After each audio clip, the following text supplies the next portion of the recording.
आज बेइज्जती होगी। इतना कहकर बेहोश हो गए, हृदय तो पुकार गए और गिर गए। जो ही वो बेहोश हुआ, इतनी देर में उस समुद्री तूफान बहुत नजदीक आ गया था।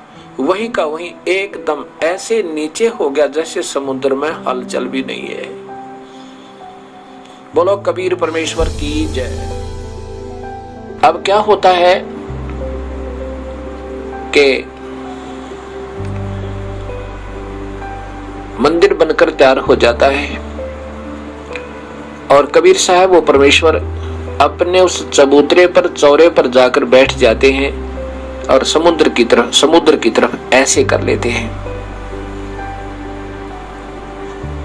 और समुद्र अपना प्रतिशोध लेने के लिए उस मंदिर को तोड़ने के लिए समुद्र खड़ा होता है 40 फुट ऊंचा, जैसे साइक्लोन होता है, और ऐसे पहाड़ सा नजर आता है और ऐसे स्पीड से चल पड़ता है समुद्र उस मंदिर को, जगन्नाथ जी के मंदिर को तोड़ने के लिए। अब जब नजदीक आ जाता है 100 फुट दूरी पर, वो वहीं का वहीं वो जल जाम हो जाता है, ज्यों का त्यों स्थिर हो जाता है। जितनी ऊंचाई पर 40 फुट ऊंचा, आगे नहीं बढ़ पा रहा।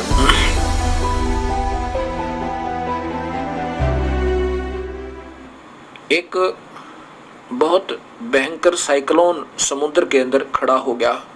साइक्लोन होता है एक समुद्री तूफान, जैसे वायु में मिट्टी उड़कर ऊंचे तक हो जाती है और बहुत भयंकर स्पीड से चलती है, गति से। ऐसे ही जल वायु में उड़ लेता है, ऐसे आंधी की तरह, और उठकर ऐसे बहुत स्पीड से 150-200 किलोमीटर प्रति घंटा की स्पीड से चलता है। और उसके लपेट में जो आ जाए जहाज जूझ का पता नहीं लगा कहाँ गया। ऐसा ये आता बहुत दिनों के बाद है, कभी कभी होता है। तो वो स्थिति होगी। उधर से कबीर परमेश्वर सत्संग कर रहे थे, सर्दियों के थोड़े सर्दियों के दिन थे। थोड़ी देर में लीला की प्रभु ने कि उनके सारे बाल और दाढ़ी और कपड़े गीले नजर आवे। सामने बैठे हुए भक्तों ने पूछा, प्रभु क्या हो गया आपके गुरुदेव, आपके तो कपड़े गीले हो गए। कबीर साहब ने कहा कि अपने सेठ दामोदर है ना, धर्मवती के पति, वो जहाज से आ रहे थे भाई, समुद्री जहाज से। उनका जहाज डूबने लगा था, वो जाकर के बचाया है मैंने। अब जो मेरे जैसे अज्ञानी थे, जिनको विश्वास नहीं था अपने गुरुदेव पे, उन्होंने सोचा गुरुदेव तो एक आधी बार तो बिल्कुल सफेद झूठ बोल देते, हमारे सामने बैठे और कहते जहाज बचा के आओ। ये शब्द अपना प्रवचन कर रहे थे, संगत ज्यादा बैठी है, गर्मी से पसीने आगे होंगे, अपने मन में ऐसे सोच रहे। उधर से क्या होता है कि साइक्लोन खड़ा हो जाता है और सभी जहाज के यात्री कांपने लग जाते हैं। आकाश मर गए भैया, हे परमेश्वर ये क्या हुआ। कोई अपने इष्ट किसी को याद करे, कोई किसी को रख करे, कोई राम को, कोई श्री कृष्ण को, कोई ब्रह्मा, कोई विष्णु, कोई माता, कोई मसाणी, सब अपने देवताओं को, अपने अपने देवताओं को याद कर रहे हैं। लेकिन ये देवता ब्रह्मा विष्णु महेश ब्रह्म पर ब्रह्म तक कर्म के दंड को नहीं काट सकते। कबीर परमेश्वर हमारे दुर्भाग्य वाले कर्मों को काट सकते हैं और हमारे पाप कर्मों का विनाश कर सकते हैं। अब सभी ने जो प्रार्थना की, कोई असर नहीं हुआ और ऐसा लगा कि ये तो घंटे 2 घंटे में हमारा कति काम बिगड़ जाएगा। देखा वो दामोदर सेठ आराम से बैठा है, अपने प्रभु के चिंतन में उसका सिमरण कर रहा है, कबीर परमेश्वर के दिए हुए मंत्र का। जब वो बिल्कुल घबरा चुके तो उन्होंने कहा, एक सियाना था, वो सेठ सियाना कहने लगा समझदार सा कि भाई यूं कहते हैं जो पूर्ण संत का, पूर्ण परमात्मा के उपासक होते हैं ना, उनकी प्रभु सुनवाई करता है। दामोदर से प्रार्थना करो भाई। सभी मिलकर दामोदर से कहा, दामोदर आप अपने भगवान को याद करो, आज बात बिगड़ गई है। दामोदर सेठ ने कहा कि मेरा तो भगवान एक जुलाहा है, मेरे तो गुरुदेव एक जुलाहा हैं, छोटी जाति के गरीब हैं, वो क्या कर सकते हैं जब आपके हनुमान जी नहीं कर पा रहे, अपने कृष्ण भगवान श्री राम नहीं कर पा रहे। गरीबदास जी कहते, मासा घटे ना तिल बधे, विधना लिखे जो लेख, और सच्चा सतगुरु मेट के ऊपर मार दे मेघ। पूर्ण संत से संपर्क में आने के बाद वही कबीर परमेश्वर ही अपनी शक्ति से उसके सारे कार्य उनके शिष्यों के किया करता है। वो ऊपर मासा घटे ना तिल बदे, जो विधाता ने लेख लिख रखे थे उनका विनाश वही होना था यदि शरण में ना होता दामोदर। तो ऐसा लिखा था और पूरा सतगुरु पूर्ण संत उनको खत्म करके और परमानेंट मेख मार दे, अर्थात उन पर कति उनको खत्म कर दे और अपनी तरफ से लिख दे उनके सौभाग्य को। ये वो कबीर परमेश्वर है। अब सभी कहने लगे दामोदर अब ये बात कहने की नहीं, अब ना कहे ये बातें, हमारा हृदय दुख है, हमसे गलती होगी, हमने आपको बहुत बुरा भला कहा, माफ कर दे हमें। दामोदर ने कहा कि तुम बैठ जाओ।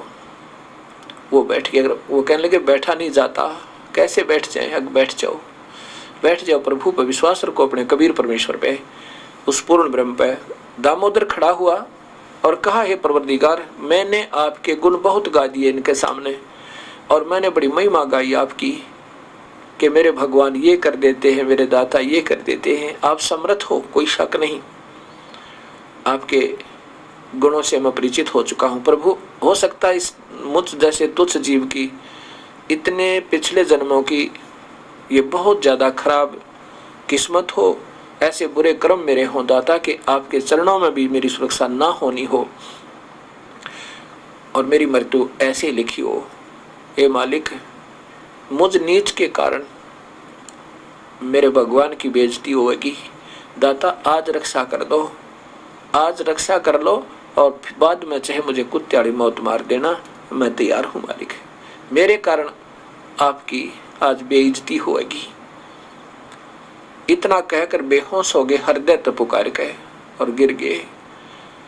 जो ही वो बेहोश हुआ इतनी देर में उस समुद्री तूफान बहुत नजदीक आ गया था। वहीं का वहीं एकदम ऐसे नीचे हो गया जैसे समुद्र में हलचल भी नहीं है। बोलो कबीर परमेश्वर की जय। अब देखा सभी यात्रियों ने कि ये तो बिल्कुल विनाश होने वाला था और एकदम रुक गया, जैसे ब्रेक ला दिया करे।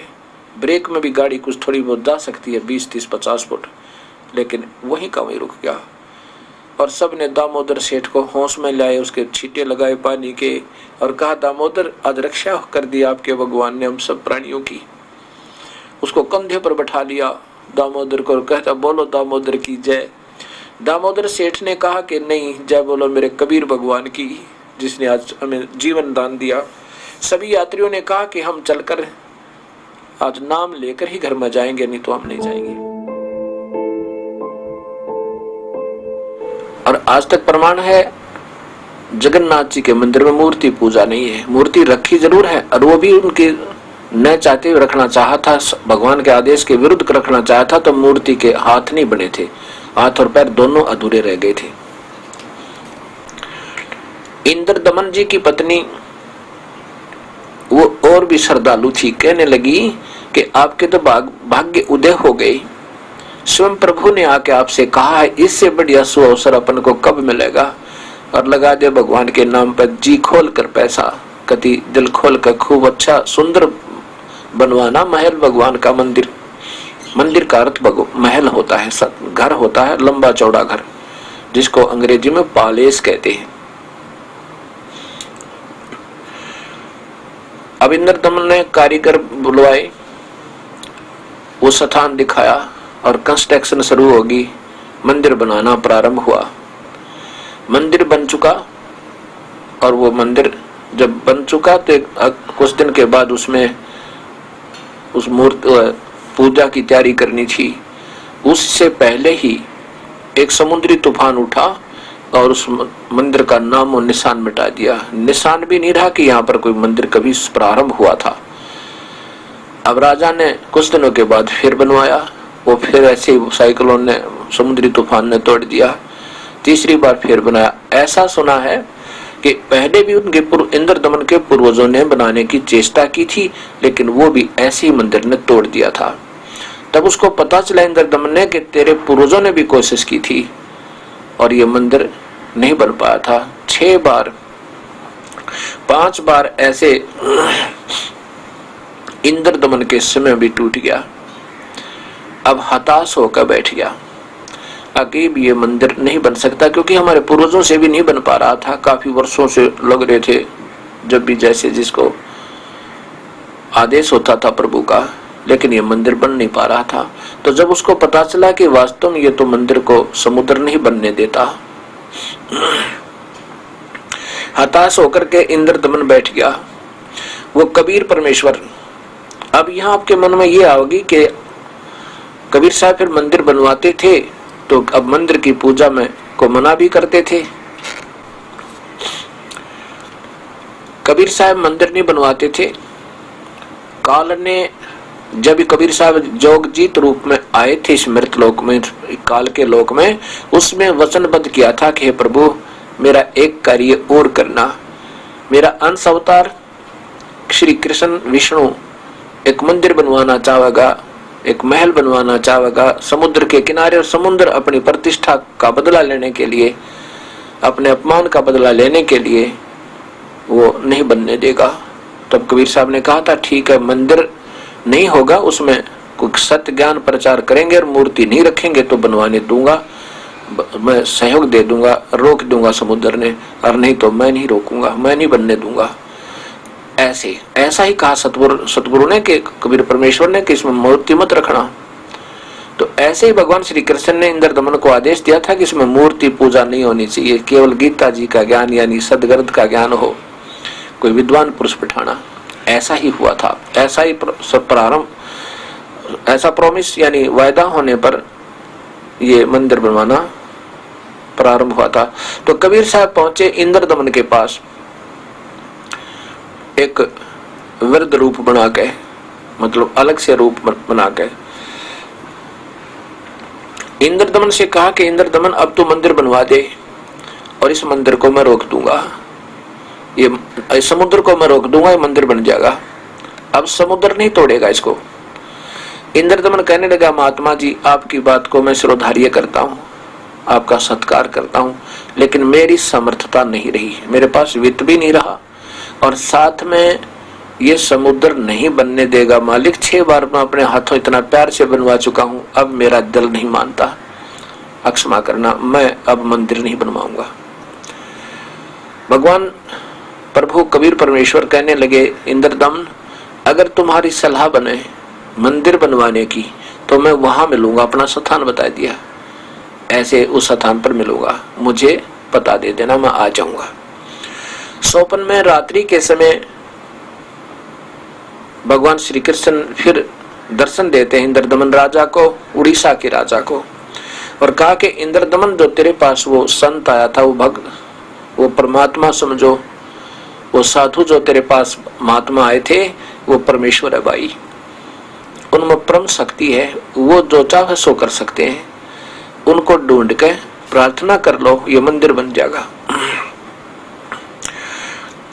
अब इंद्रदमन जब सुबह उठा तो स्वप्न याद रहा, अपनी पत्नी से कहा कि भगवान फिर दिखाई दिए थे आज स्वप्न में, और कहा कि वो जो कल मेरे पास एक संत आया था और मैंने मना कर दिया था मालिक मैं नहीं बनवा सकता, उसी के बारे में प्रभु ने बताया है, भगवान श्री कृष्ण ने बताया है कि वो परम शक्ति युक्त है और उसको ढूंढ लिया, वो समुद्र रोक सकता है।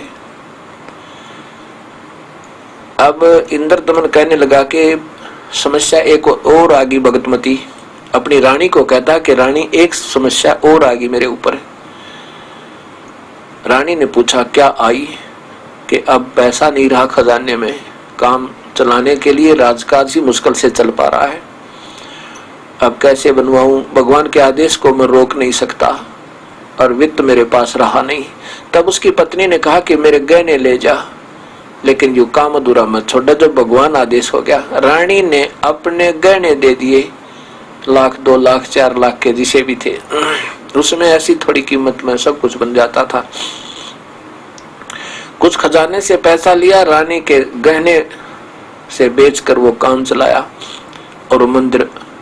फिर उसको इंद्रदमन गया उस संत के पास और कहा कि प्रभु आपके आदेश से ये मंदिर मैं फिर बनवाना चाहता हूँ, स्वप्न में भगवान श्री कृष्ण ने मुझे सब बता दिया, और हे दाता अब मंदिर को रोक देना, नहीं समुद्र को रोक देना दाता, ये मंदिर ना टूट जा।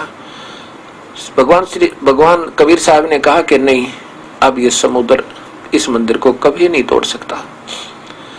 पर तू इससे पहले एक काम करना, जिधर से ये समुद्र आता है ना तोड़ने के लिए, वहां समुद्र के उस स्थान पर एक चौरा बना दे। चौरा कहते हैं चबूतरा। एक पत्थर की शिला को ऐसे सुंदर ऊपर छीन छाल के और ऐसे चबूतरा सा बना दे, ताकि मैं उस पर बैठ जाऊं और फिर प्रभु का गुण गाऊं। वो स्वयं प्रभु थे, अपनी लीला करने के लिए कहा कि मैं फिर भगवान को याद करूंगा और फिर वही मंदिर ना टूटे। भगवान का मंदिर रोज टूटे, कितनी बार टूटा, और वो स्वयं परमात्मा भी अपना रोल ऐसे करते हैं कि मैं यहाँ बैठकर भगवान चिंतन करूंगा और ये मंदिर रुक जाएगा। ये परमात्मा अपना भेद नहीं देते कि मैं प्रभु हूँ।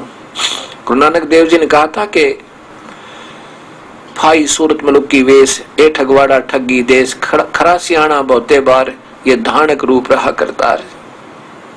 ये किसी को बताता नहीं, ये बड़ा सियाणा है, ये सबको, ये ठगवाड़ा ठगी देश, ये नहीं बताता कि मैं वास्तव प्रभु हूं। अपने यहाँ शो नहीं होने देता, यहाँ प्रत्यक्ष नहीं होता। अब क्या होता है कि मंदिर बनकर तैयार हो जाता है और कबीर साहब वो परमेश्वर अपने उस चबूतरे पर, चौरे पर जाकर बैठ जाते हैं और समुद्र की तरफ ऐसे कर लेते हैं।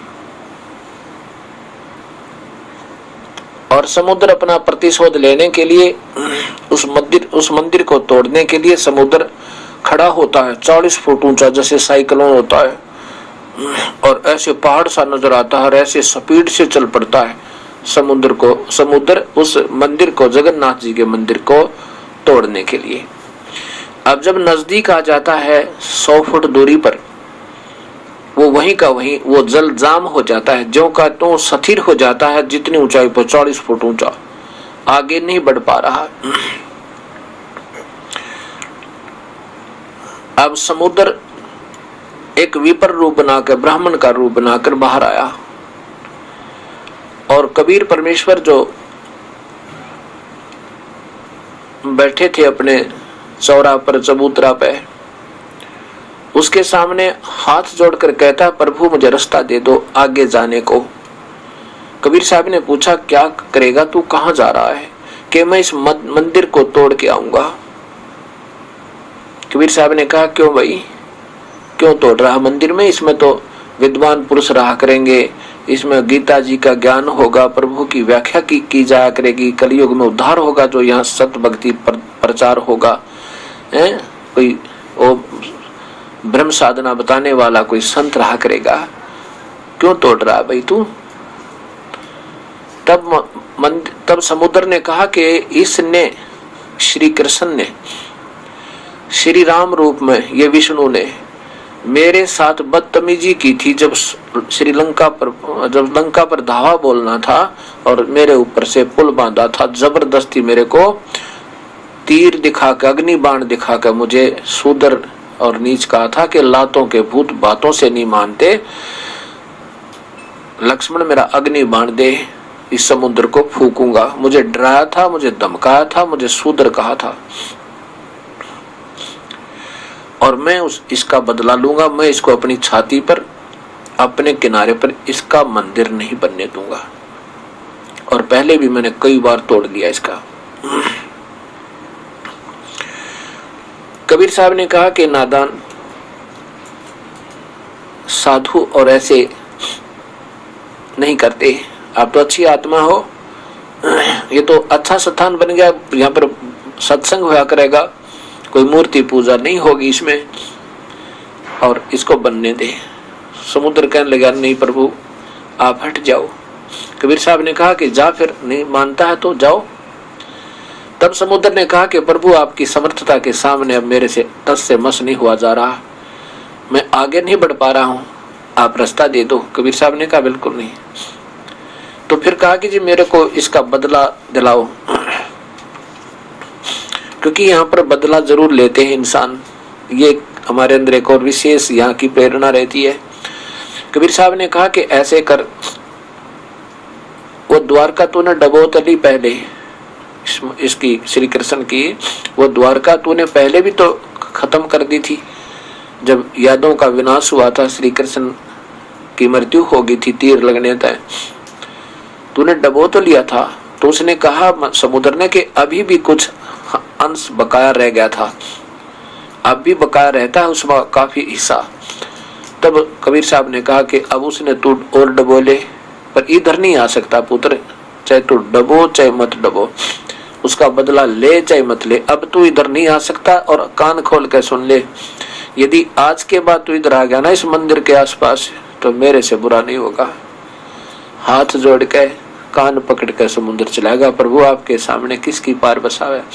और जो बचा कुछ हिस्सा और रहता था द्वारका का, उसको भी अपने जल मगन कर लिया। उसके बाद ये जगन्नाथ जी के मंदिर की स्थापना, और उसमें विधिवत पूजा प्रारंभ हुई थी। गीता जी का ज्ञान किया जाता था, सत भक्ति होती थी। अब धीरे धीरे समय ज्यादा हो गया, इस करके इसको अब फिर वहीं पर झाड़े जूड़े लगाने पे, जल के छींटे लगाने पे, केवल दर्शन मात्र हैं, कहते हैं मुक्ति हो जाएगी। ये सब समय आने पर ये अनजान साधक संत उस प्रक्रिया को खराब कर देते हैं। फिर समय अनुसार ये प्रक्रिया फिर प्रारंभ करवाता प्रभु अपनी कृपा है, और शास्त्र विरुद्ध शास्त्र अनुकूल साधना फिर प्रारंभ होती है। शास्त्र विरुद्ध साधना का फिर एक समय ऐसा आता है कि उसका अंत होता है। धन सत गुरु सत कबीर भक्त की पीड़ मिटाने वाले, धन धन सत गुरु सत कबीर भक्त की पीड़ मिटाने वाले, भक्त की पीड़ मिटाने वाले, भगत की पीर मिटाने वाले, धन धन सत गुरु सत कबीर भक्त की। रहे नल नील जतन कर हार, तब सतगुरु से करी पुकार। रहे नल नील जतन कर हार, तब सतगुरु से पुकार। जा सतरे खाल की अपार, सिंधु पे सिलात रहने वाले, जा सतरे खाल की अपार, सिंधु पे सिलात रहने वाले, धन धन सत गुरु सत कबीर भक्त की पीर मिटाने वाले। डसी सर्प ने जब जाय पुकारी, इंद्रमती अकुलाय। डसी सर्प ने जब जाय पुकारी, इंद्रमती अकुलाय। आपने तुरंत करी सहाय, बरोली मंत्र सुनाने वाले। आपने तुरंत करी सहाय, बरोली मंत्र सुनाने वाले, धन धन सत गुरु सत कबीर भक्त की पीड़ मिटाने वाले। दामोदर सेठ के होत अकाज, अर्ज करी डूबता देख जहाज। दामोदर सेठ के होत अकाज, अर्ज करी डूबता देख जहाज। लाज मेरी रखियो गरीब नवाज, समुद्र से पार लंघाने वाले। लाज मेरी रखियो गरीब नवाज, समुद्र से पार लंघाने वाले। धन धन सत गुरु सत कबीर भगत की पीड़ मिटाने वाले। कह कर जोर दीन धर्मदास, दरस दे पूर्ण करियो आस। कह कर जोर दीन धर्मदास, दरस दे पूर्ण करियो आस। मेटियो जन्म मरण की तरास, सत्य पद प्राप्त करवाने वाले। मेटियो जन्म मरण की तरास, सत्य पद प्राप्त कराने वाले। धन धन सत गुरु सत्य कबीर भक्त की पीड़ मिटाने वाले, धन धन सतगुरु सत कबीर भक्त की, पीड़ मिटाने वाले सत साहिब। जयपुरे मन साहिब नाम कबीरी, जयपुरे मन सतगुरु नाम कबीरी, जयपुरे मन परमेश्वर नाम कबीरी, जयपुरे मन परमेश्वर नाम कबीरी। एक समय गुरु बंसी बजाई कालंदरी के तीर, एक समय गुरु बंसी बजाई कालंदरी के तीरी, सोर नर मुनि जन थकत बहे वो, रुक गया दरिया नीर, जयपुरे मन परमेश्वर नाम कबीर, जयपुरे मन साहेब नाम कबीरी।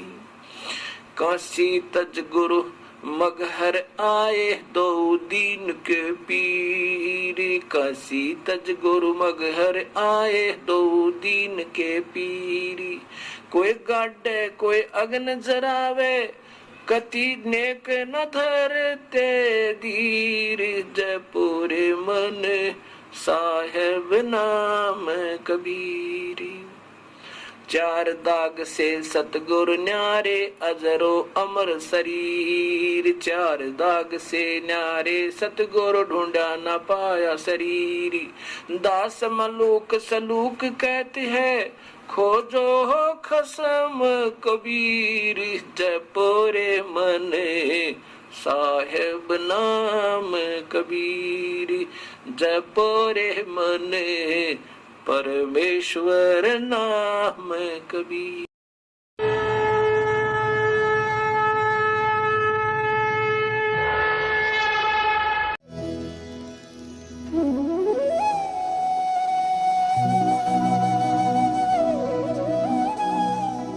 अगर आप ये वीडियो YouTube पर देख रहे हैं तो हमारे चैनल को सब्सक्राइब करें और बेल आइकन को दबाना ना भूलें। अगर आप Facebook पर ये वीडियो देख रहे हैं तो हमारे पेज को लाइक करें।